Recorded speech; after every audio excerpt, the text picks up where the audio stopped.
e stanno ultimando la fatica i ragazzi maschietti 600 metri piani.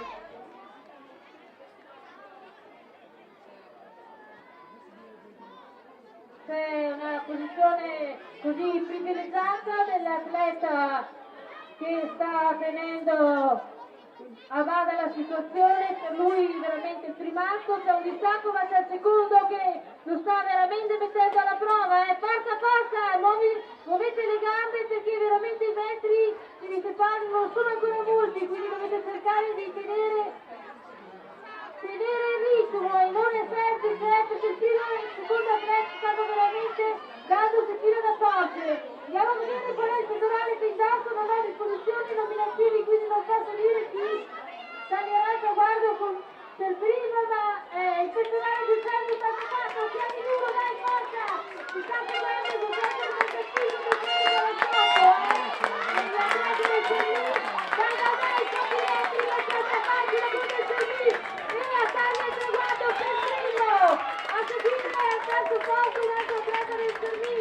ok, e poi uno dopo l'altro tutti gli altri. Bravissimi, complimenti per la loro prestazione a questi atleti. Complimenti bellissimi. Guardate quanti sono ancora tanti. Ma ci sono più serie a seguire, Parlavano di 3-4 serie se non erro dei ragazzi, quindi andiamo ad avvicinarci per cercare di capire e fare un pochino il punto della situazione.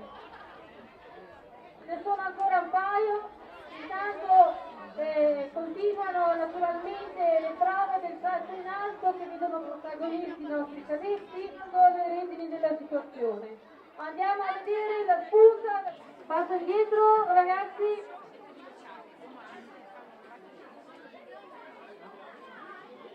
Ok, l'avvio anche questa ulteriore prova che vede i protagonisti, i ragazzi, i maschietti, intanto a seguire le operazioni andiamo a vedere di fare le classifiche di ulteriori categorie. Vado a raggiungere il Salvatore.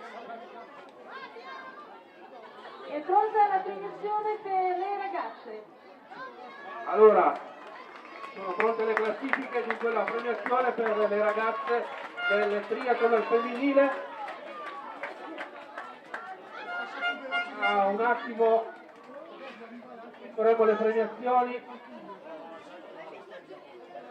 Le ragazze, le prime 3 classificate della categoria sono pregate di raggiungerci in zona podio.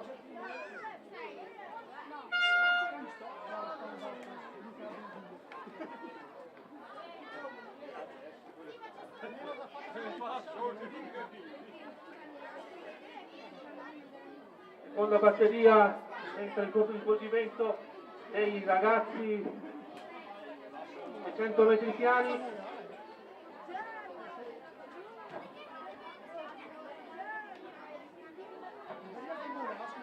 Sono pregate di venire in zona podio Francesca Gasperi dell'Atletica Tione, Vanessa Piazzola dell'Unione Sportiva Quercia Trentigana e Alessia Gentilini dell'Atletica Tione, dunque doppietta per la squadra di casa.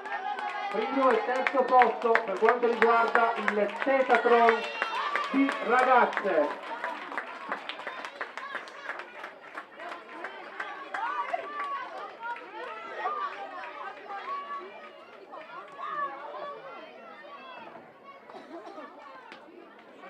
Premia il presidente dell'Atletica Tione